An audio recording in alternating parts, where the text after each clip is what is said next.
Thankfully, we avoided that today in the metro area. Good. Had some issues, Baton Rouge, around Poplarville, as well as Homa. That is gone, and even less rain coverage tomorrow. Low end threat for some street flooding, but again, it's going to be a little bit more removed to our north. Updating radar right now, still some ongoing thunderstorms around the Alexandria area north of Lafayette. Really for us, all we're getting from that is the blow off cloud top. So kind of keeping us under mostly cloudy skies. May see a little clearing through the overnight, but I think we'll stay generally under mostly cloudy skies. At the moment, it is mild and muggy. I won't call it warm yet. We know that is on the way, but a 75-degree temperature and a dew point of 71 means the humidity is high, 87%. So kind of a mild, muggy evening, and temperatures not dropping much through the overnight. I think we'll start off the day tomorrow 60s and some low 70s because the dew points are in the 60s and low 70s, and they're not likely to come down much through the overnight. Cloudy skies and winds out of the south keeping that humidity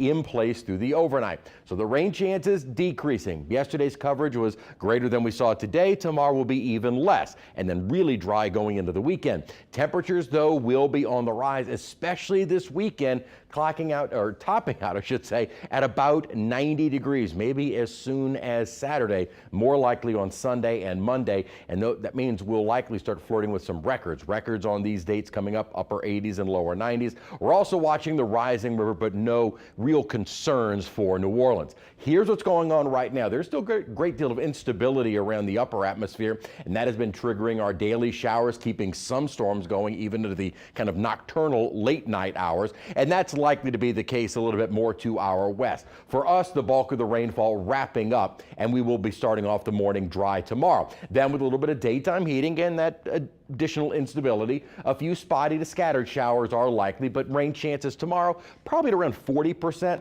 and then a little bit less as we head into our Thursday. Maybe an isolated shower or two, but thinking more like a 20-30% shot as we head into our Thursday, and then even less for Friday, and probably dry all this weekend. So that threat for ongoing isolated street flooding through the night, again, real only issue of rainfall is around the Atchafalaya Basin, north of that and around Alexandria. Then tomorrow, kind of the same areas. For us, though, really only a threat of street flooding on the North Shore. St. Tammany, not in it really, but more so Washington and northern Tangi, and then further west across the Florida parishes and Lafayette. Now, as far as the upper pattern goes, we have that instability, but we're also looking at the upper pattern to see if maybe we can squeeze out one more cold front before we get into May. Well, there is going to be a change in the upper pattern, but not one that would favor a cold front. We're going to watch an upper ridge start developing. That means kind of cuts off any rainfall, and upper ridging means a warming trend. It looks like the real center of the ridge stays more to our south, but it really starts to impact us Sunday and Monday. So I think those will be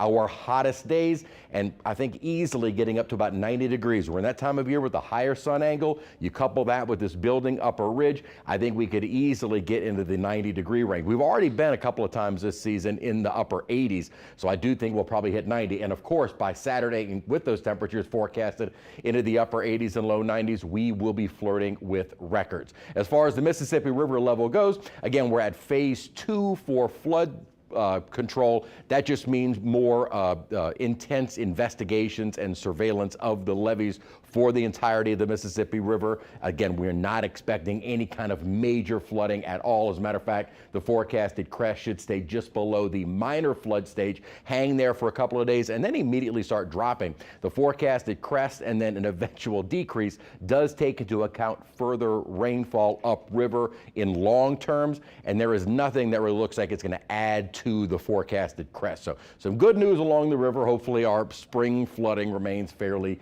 controlled. As we head into our day tomorrow, fewer showers, a little bit warmer. Highs generally stayed during the day in the 70s, but we did get into the low 80s. I think more low mid 80s over the next couple of days, upper 80s to even 90s going into the weekend.